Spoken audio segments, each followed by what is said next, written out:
Hi, today I'm going to be talking about chapter 11 of the book and specifically about self-efficacy um, and how that affects students and teachers and the entire classroom environment. Please excuse the fact that I'm laying down currently. I slipped a disc in my back earlier this week, and so I've had a hard time sort of standing or sitting or walking or anything. So anyway, so it's coming to you live from my bed.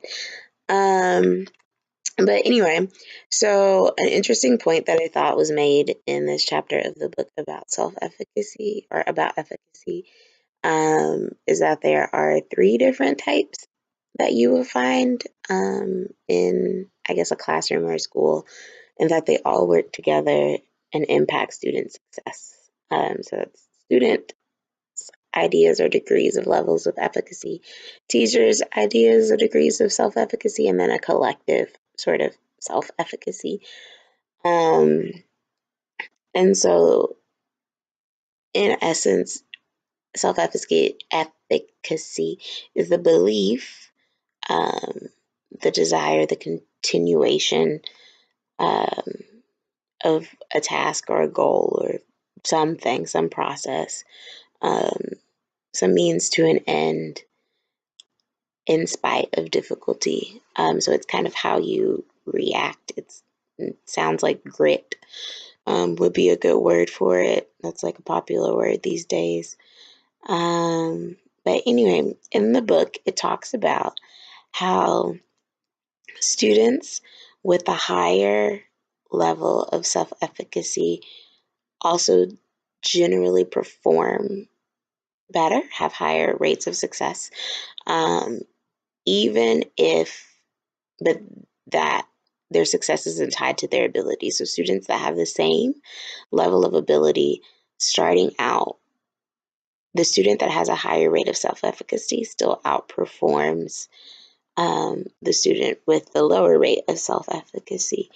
And so I thought that was interesting because it's really sort of a mindset shift and change, and like how can you build that into your classroom to get your kids to think about their own potential.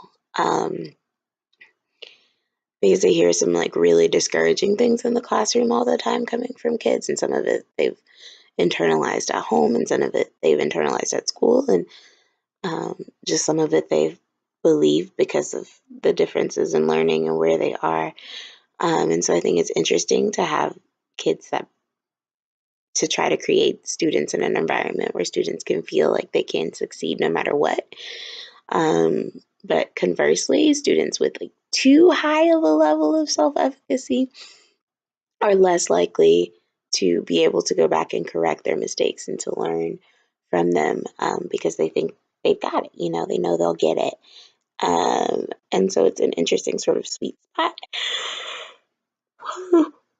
Oh my goodness, pardon me. I'm so sorry. It's an interesting sort of sweet spot, and that sweet spot also exists for teachers. And so I thought this was something that has been mentioned to me a few times when it came to teaching, especially like the way that I got into teaching, which was alternatively. It's that only teachers with high levels of self-efficacy survive and can do it. And that's the ability to believe that you can reach all students they desire to, and like the determination to continue even when you don't. Um, and so I thought it was interesting in um, the point counterpoint section of the chapter how they talked about a new teacher usually, who has this idea that the things that happen to other people won't happen to me, I'll be fine. And that in doing that, they sort of underplan, they have too high of a level of efficacy, though I don't know if it's really efficacy. It kind of sounds like being a bit naive. But the programs, they only take action when it gets too difficult and it spirals out of control. And so I thought that was interesting. And also that teachers at self-efficacy, high levels of self-efficacy could also be dangerous because teachers would sort of be resistant to change and resistant to learn because they think they can do it on their own. And so overall, the chapter kind of helped put words to things that I've experienced and have seen. But I don't think that there was anything that shocked or really surprised me about it. I would have preferred maybe just more ideas for helping students have a higher level of self-efficacy and more information about how long it takes to build it. I'm sure it's personalized. But I definitely intend to try to build those into my classroom, especially since I teach third grade. This is their first year for the STAR test. And so like to light a fire under their behinds a lot of the times, like we have to let them know where they are. And just looking at their data, their like incoming data, I have an 8-year-old that reads at a pre-K level, and it can be discouraging. And so for me right now, when it comes to self-efficacy and increasing that for my students and for myself, it's creating opportunities for um, little successes and just being resilient in the face of challenges and diversity and adversity. And when things don't necessarily go our way, either in the classroom or in life or in our communities or whatever, just continuing to like keep on trucking, and but not just that, like coming back and being problem solvers. And so I I've definitely been on the end of having too much self efficacy, like a high level of self efficacy, most likely unwarranted. Um, and then also on a lower end of self efficacy. And so this was the most interesting point and just clicked in my head, that teachers who have whatever subject you have a higher rate of self efficacy and you tend to focus on, you tend to do a great job teaching that, um, because you feel like you can be successful in it. You know you're good and you feel like you can be good.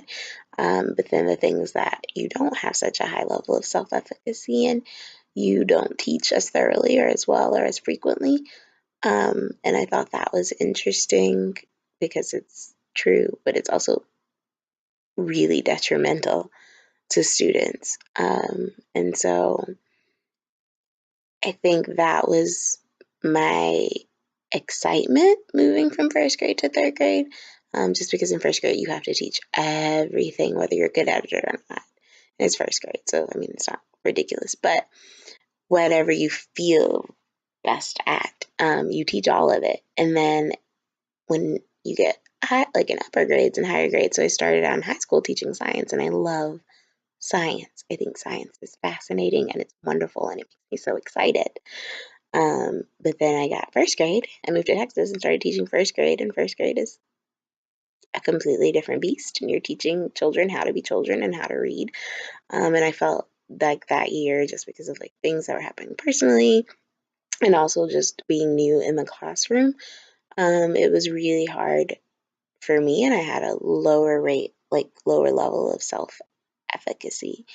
And I felt like I was trying to do so many things, but I wasn't doing any of them well. And that was really discouraging for me.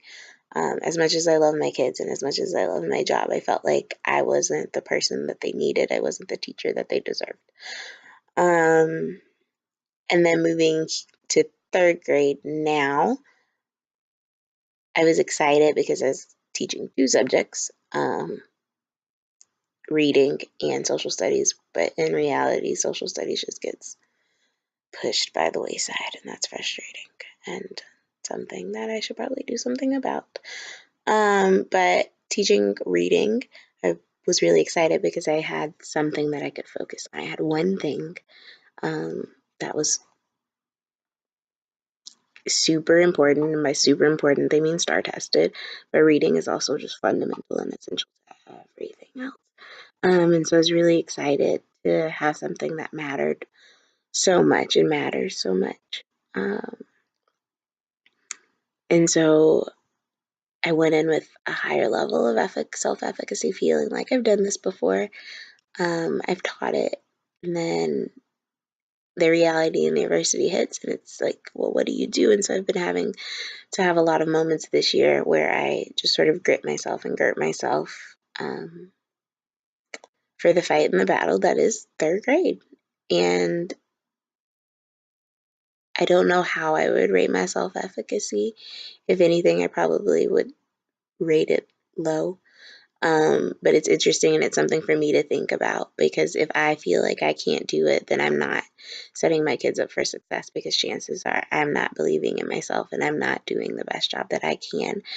And then if I don't believe that they can do it, then I'm not setting them up for success even more, because I'm not giving them challenging, rigorous work.